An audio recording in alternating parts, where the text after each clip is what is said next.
To learn about the off-grid lifestyle and to be inspired to live your dreams, click subscribe so you don't miss anything. Hit the bell notification.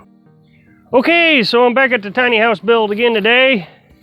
This is Saturday, and I don't do a lot of work on Saturdays, to be honest. I had to cut up a limb over here. We had a limb that fell over into the road, so I had to get that out of the road from all this ice that we've accumulated. It just won't melt. It just sticks in on the trees, and every time there's a breeze, a branch falls. So I got it out of the road. So I didn't get a lot of work done today. And Carolyn's inside right now finishing up the pallet wood walls. Since I got the ceiling done yesterday, the metal roofing material put up on the ceiling. If you didn't get a chance to check out those videos, go ahead and check them out. I think it turned out real nice. I can tell by some of the commenters that not all the commenters agree the metal roofing was a good idea. Everybody loves the pallet wood, but the metal roofing, I can see that there's some controversy. There's some that really love it and some that don't. But the nice thing is it's going to be easy to clean, just a little sponge mop. Carolyn talks to someone on Facebook regularly, and he did the same thing.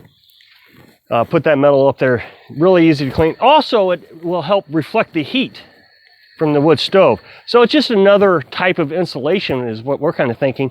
Less firewood that we're going to use, which is very important because I don't want to have to, use tons of firewood all the time because we don't have a lot of firewood to be using. We got 1.5 acres, and I would like to keep this as wooded as possible for the next 20 years. So when we have a branch fall in the middle of the road, I'll go get them.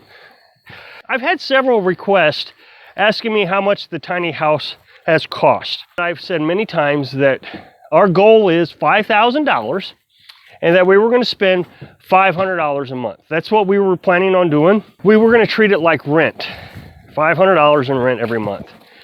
Now, we could have taken out of savings, but Carolyn and I didn't really want to do that. We took $4,200 out of savings to buy the piece of property. We didn't want to just keep dipping out of savings. So instead of just adding to savings, we just kind of took the $500 and put it towards the house. There were some months that I made more money where I was able to go ahead and take that remaining money and put it in the savings. So we actually have paid back ourselves from the purchase of the property, which makes me feel better because I like being in a position of being debt free and having a good substantial savings account. So like if the truck breaks down, I can get it fixed. We have a problem, we can get it fixed. I have a medical bill, we can get it done. So it's just my little security blanket where I don't have to rely on other people to take care of me. I don't need an insurance company to tell me, oh no, you got a copay, or I got a credit card company telling me that I got to pay interest. Now, we have gone over budget. Let me kind of break this down. Before we even get started, I want to talk about the most expensive thing that we had to buy was the metal roofing material. We bought the metal roofing material for the roof and the walls at Menards. The roofing material itself was $1,500. That was 3 months of rent that we had to pay. Now, what I did fail to mention in the beginning is we did take that out of savings, and we have paid ourselves back already on that. We didn't want to spend all of January, February, the coldest parts of the year, putting siding on. So we went ahead and bought that in November, got it on before it got real cold and started snowing and raining and messy. But the problem with the siding is the shipping cost. No matter where we went, shipping cost was just going to be through the roof. So we went to Menards and we had to buy these crates. They were $150 each. The crates look like this, and they're returnable. But the problem with the return is they only give you store credit. So we're going to return them. I got to call Menards now that they're empty. I just got them emptied. So we're going to call Menards, and they're going to come, I think, come and pick them up. I hope they come and pick them up. The guy that delivered them said they would, but he also said a lot of things, and the woman at Menards said a lot of things that the webpage doesn't say. For example, if the crate is damaged, they say they won't refund it. So I got to repair one of them. That's going to be a $30 cost because it's a 12-foot 2x6. So I'm already down $30 on that. They lost one, so I lost $150 on that one. And it's very clear on the return policy on these crates that they're not going to be responsible for them. And a lot of people say, oh no, that's Menards' responsibility. According to the contract, Apparently not. So that was the biggest cost. So we're $1,500 plus I guess another $500-600 in shipping cost that I think we're going to get some back if we go to Menards and buy other things, which I don't see a future in doing, but I guess we're just going to be forced to. The other thing that really hurt us was we did this during the pandemic. So the lumber costs have been sometimes quadruple the normal price. But Carolyn has done a fantastic job finding materials on Facebook Marketplace. Now, we were discussing this morning before I made this video. If you had good internet, we do everything on cell phones, and our internet is always going in and out, in and out, in and out. We have hotspot and AT&T. The tower, I can see the tower on a clear night flashing its light, so it's not that far away. And we always have full strength, always. But, I don't know, 10, 15 times a week, sometimes 10, 15 times a day, the internet just goes out. You'll be in the middle of doing something, and it goes out, and so you do something else, and then you forget what you were doing. But Carolyn has found some fantastic deals on Facebook Marketplace. First of all, she found the property on Facebook Marketplace. $4,200, got a well and a sewer. Carolyn and I went back and forth. Do we count this as part of the house build, or do we not count this as part of the house build? If we count everything, we have went over budget. But when we first set out to do this, our whole idea was to get the outside structure done. And that's what we were going to call the $5,000. However, we've just lost track on what was spent on what, because in the middle of the summer, during the pandemic, Carolyn started finding everything on Marketplace, the Facebook Marketplace. And so we started buying things that we didn't really need at the moment, like insulation. We didn't have walls. We didn't have wood to build walls, but we had insulation. And she bought that for $200, which was a bargain because at Home Depot, the same insulation would have been $400.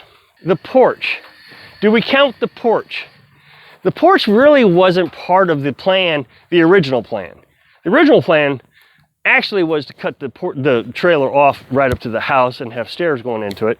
That was kind of a secondary idea. The porch has been $200. And then the wood stove. Is the wood stove really part of the budget? That was $200. She found that on Facebook Marketplace. It only been used twice, so basically brand new. The other thing we did that we hadn't planned on doing was we decided to go ahead and put OSB on the walls. Originally, we weren't going to do that. Originally, we were just going to run 1x4s down the walls and then put the metal roofing material on it. But Carolyn found 1/4-inch OSB really cheap, I think like $2 a sheet, again on Facebook Marketplace. Now, the windows and doors, that is a $700 door. Behind the screen door is a $700 door at Home Depot. Carolyn got it on Facebook Marketplace for $40, as well as 2 windows. She got each window for $40, and a third one. This one's brand new. It was still in the package for $80. That's a $250 window. I'm not bragging. I'm really not. I'm just explaining how great the bargains are that she found. And I don't feel like she spent a lot of time looking. I can imagine what you're thinking is, man, she must have been on there all the time. I think she would go on there once a day. Now, she stays up later than I do. She would get on there, look around, and then the next morning, I'd wake up and she had sent it to me, messaged it to me while she's sleeping, I'm reading, and then we decide, okay, that day we'll give the guy a call. We didn't keep very good records of everything. But it seems like to me, almost every trip we made, except for the metal roofing material, we spent like $200. So if you take that times 3,000, because $2,000 for the metal, $3,000 remain, $200, that's 15 trips of going and getting materials. And I feel like, yeah, that's probably about right where we're at. This last month, we went ahead and doubled down and we went to 2 trips. And we got, like I said, we got the porch. Once the porch was done, then we went back and we got the metal for the ceiling inside. That was, I think, another $200 roughly. And we got some other things also. I ordered the shower, so the shower is on the way. And I've ordered the wiring for our electrical that we're gonna run from the camper down there up to here. That was real cheap. We got that for like $100. And we're gonna have plenty left over. That's a big bargain deal there. I don't know how that happened. I went on Amazon and found the wire. The other thing is while I was building this. People would say, oh, Rob, you should just go ahead and spend the extra 20 bucks to go and do this, or just go spend the extra 100 bucks to go and do this. Because I did take a lot of shortcuts. I know I took a lot of shortcuts, and a lot of people complained that I was taking the shortcuts. Being able to take the shortcuts made it where I could actually stay within budget and still do the extra things, like the porch. The porch wasn't in the original plan, but we still stayed in their budget because I didn't spend the extra $20 or $50 doing it this way or that way. But there were shortcuts that I took that I don't feel like was a safety issue, although a lot of people feel like they are safety issues. But if you do your research, and that is such a key phrase, do your research. And so there are areas where you can take shortcuts and it's going to save you big. So we came up, and what we're figuring is we're right around $5,400. So we went over budget by 400 bucks. I hope I can inspire you to do your research and spend some time looking for different markets. Don't buy everything new. Thanks for watching.